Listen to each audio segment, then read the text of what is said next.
Hello team, my name is Monique, welcome back to the Cauldron, and today I'm basically going to drag myself by showing you guys my Netgalley shelf. In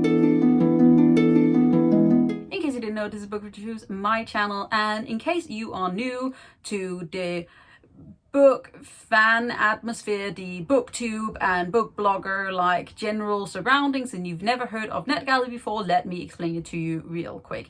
Netgalley is an online site that connects book bloggers with publishers and imprints. Each of these publishers can then put up a new release on the site, and you as a blogger or reviewer can request to receive this arc. And if the imprint or the publishers like you, they can approve you, and you can then download an ebook of this new release. What they then request of you to do is that you review the book, usually prior to release, that you put up your review on the site, and then also on like general book sites, so like Goodreads and Amazon and Waterstones and so on. I believe there is different sites for the US and the UK, so sometimes there will be a new archive that I really want, but it will be on Netgalley the US, not Netgalley the UK. I will put in a very brief clip of how it looks here. Netgalley basically looks like this. So this is me, and I am on 73% as you can see, and this is my shelf. You then give feedback, you do the thing, you can check what you've already sent out, and yeah, that's a short little view of it. And as you can see, there is a suggested feedback ratio, which they say they would like to be at 80%. I have heard of only a few people who regularly hit that, and most people like me has a tendency to start reading down all of their arcs, do really well, and then new releases will be put up on the site, and you request a ton, and then you just get approved, which is lovely, but also it means that you should read them before they come out. My current Netgalley percentage is at 73, so I am 7% lower than where I would like to be. It is one of my reading goals this year to actually get to a lot of my arcs prior to their release, because as you will see in the following walkthrough, there are a few of them that have been out for a while. And I'm literally just dragging myself by doing this video, but I thought it would be fun because a lot of these are new releases that I'm very excited for, and a few of them to show you that I am a dumb one. So I have a 20 e-arcs on my Netgalley shelf currently. I did really good and finally wrote a ton of my reviews the other day, otherwise it was at 28. So sometimes I do well, sometimes I do badly. More than half of these are technically already out, so I am severely behind, but let's just jump straight to it. I wasn't sure whether I should do this from like books that are not out yet to the books that are already out, or the other way around. So I have decided to really make myself feel bad and talk about the oldest books that I have on this first. Okay, are you ready? So the oldest arc that I currently have on Netgalley is The Shadow Saint by Gareth Hanrahan, which is technically the sequel to The God of Prayer, which is an adult fantasy book that I have been very excited about reading, and I think I requested this right in the beginning of my Netgalley like journey, and I was like, oh, I'll read The God of Prayer and then I will just immediately read the second book because I can totally do that. Did I do that? No, I did not do that. I have still not read the first book, so I technically just have the second book sitting staring at me. It's been there for a long time. I will leave the actual publication date here. I'm sorry, Netgalley. It will happen at one point, I promise.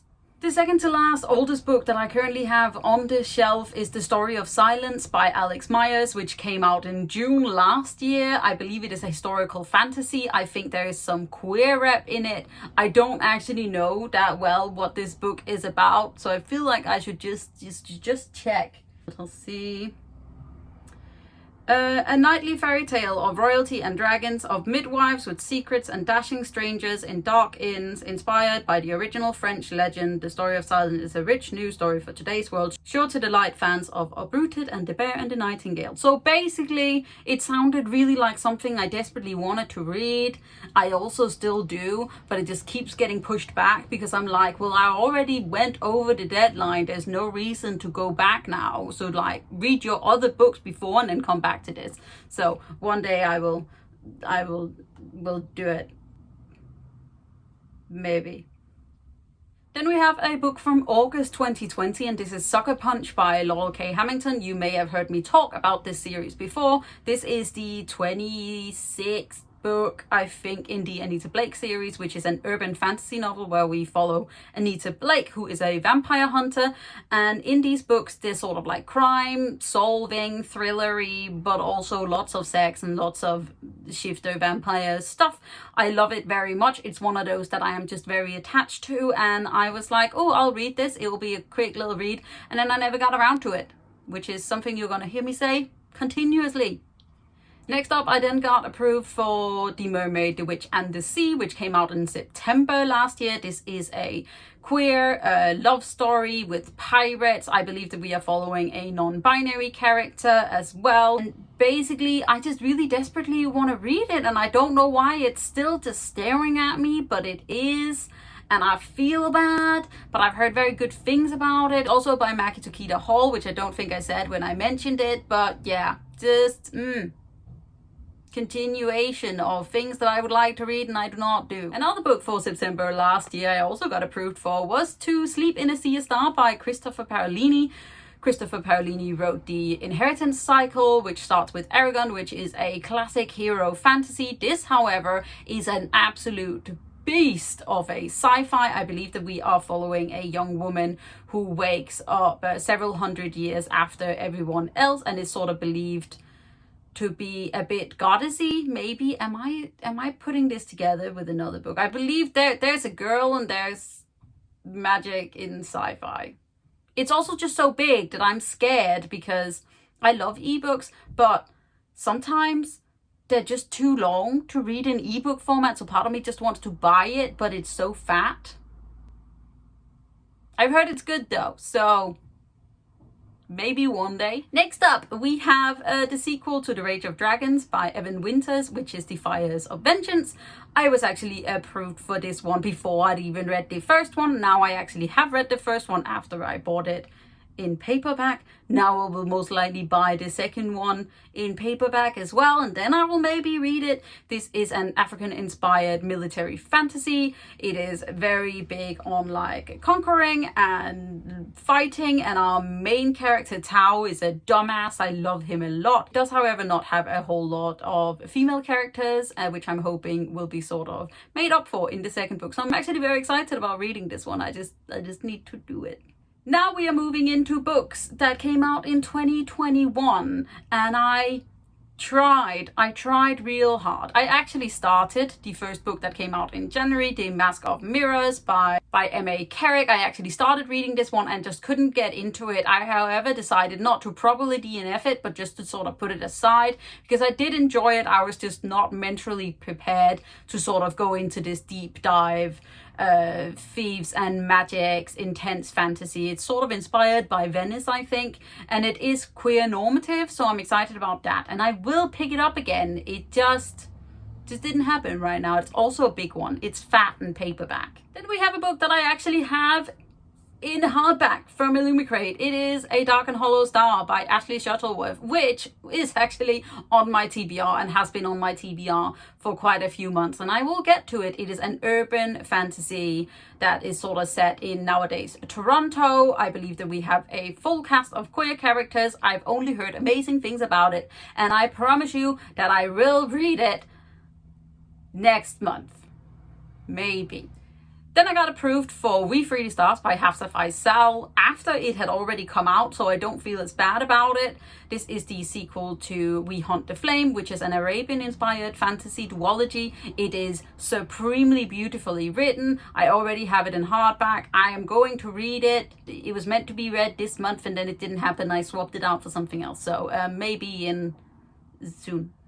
Now we're going into books that only have literally just come out. I got approved for them, and then I got approved for too many of them, so I did not actually get to them in May. The first book is The Shadow of the Gods by John Gwynne, which came out on the 6th of May. This is a high epic fantasy, I believe inspired by Norse mythology. It's something about all of the old gods having died, and now there are new gods coming. There is a war brewing. It sounds very intricate. It has a dragon on the cover, and obviously I'm like, oh, I can read that, and then I didn't do it because I thought it came out later in May, and then it didn't, and now the end of May. Next we have one that came out on the 25th of May, which is The Lights of Prague by Nicole Jarvis. This is a gothic thriller, I believe, sort of urban fantasy. I know that we are following a main character who is a lamplighter, which is sort of another word for monster hunter in Prague. He has this particular connection to a young woman who runs a brothel, I think. And I think vampires are coming to run over everything. I really want to read this one, and also I'm a little bit like, whenever I read it, because I kept thinking that the book that I was requesting was actually another book. So just generally confusing myself even more than I already do.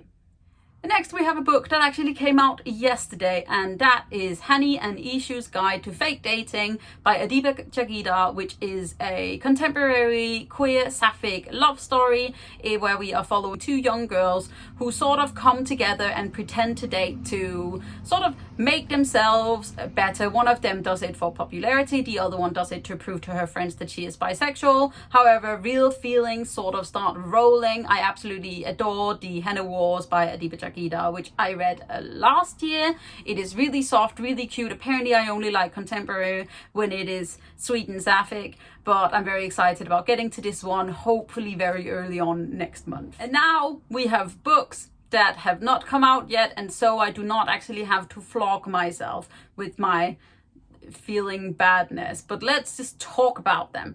The first one coming out on the 3rd of June, which I somehow have gotten an early copy of. This is Hannah Whitten's For the Wolf. This is a new adult/adult fantasy where we are following a young princess who is the second princess born in the kingdom. This is not normal. However, tradition says that the first daughter is for the throne and the second daughter is for the wolf.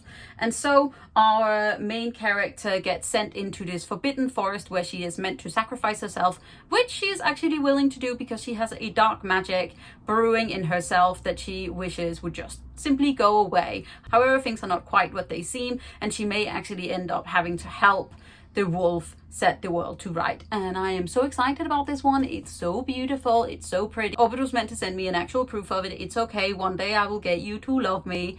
And also I just love this spine so much. The next book is coming out on the 8th of June, and that is Fire with Fire by Destiny Soria, which is a YA fantasy novel where we are following two sisters who have been raised as dragon slayers. However, they end up on two opposite sides of the war when one of them accidentally sort of bonds with a dragon. It sounds so wonderful. I love dragons. We all know this, and also it's just such a pretty cover. I'm very, very excited. I plan on reading it next month, hopefully before its publication, but you know, we all know that I am a letdown.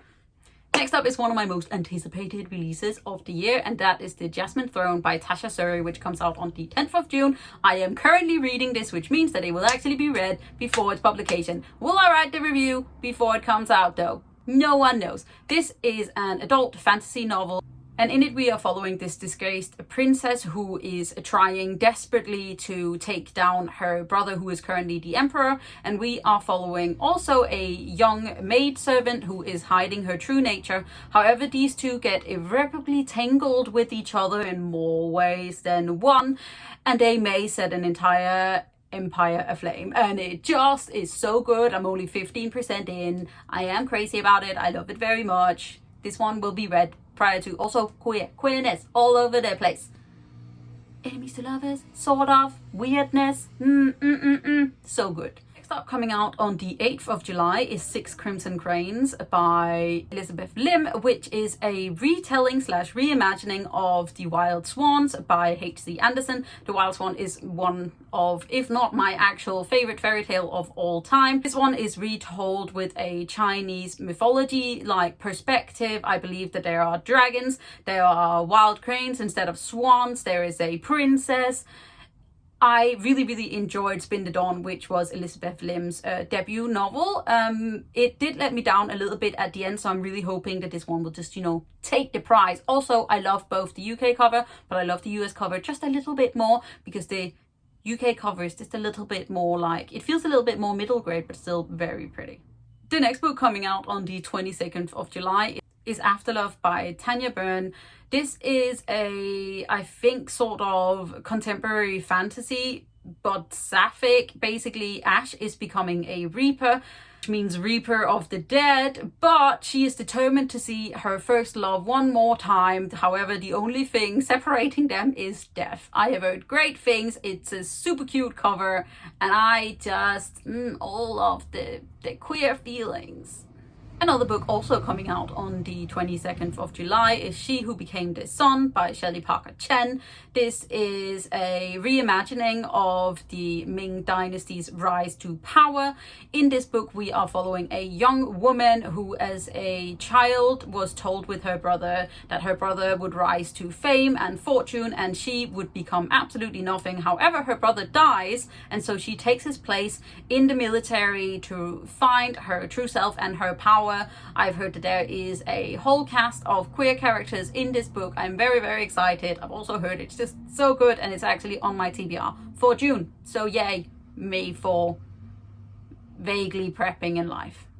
On the 19th of August, we have a Master of Jinn by P. Delshi Clark. This is a sort of magical realism book set in 1820s Cairo. Steampunk is on the rise. We have jinns in the street, and we are following Fatma, who is an investigator in this particular part of the ministry that deals with magical artifacts.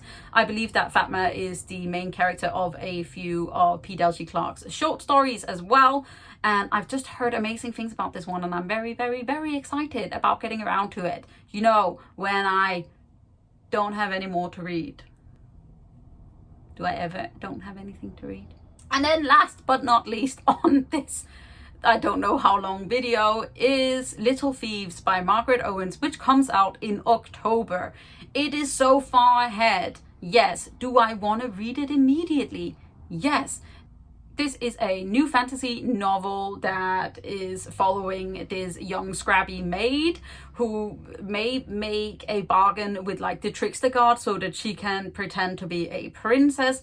I follow Margaret Owen on Instagram, and she is so funny, and this book is just so high up there on my most anticipated releases that it's not even funny. Okay, that was it. 20 books on my Netgalley shelf. I'm sorry if this did not interest you, but if it did, then I hope you enjoyed it. If you did like it, don't forget to hit that thumbs up button, hit subscribe button at the same time so you don't miss out on any other videos from me. You can also click the little bell which will give you a notification when I put up a new video. And then you can see me try real hard in my weekly vlogs to, you know, like read the books that I am meant to be reading. God, this is going to take a long time to edit, so I'm going to finish it here. Please tell me how you're doing with your Netgalley percentage in the comments below, and then we can cry together about it. Take care, team. I'm proud of you, and I'll see you guys soon. Bye.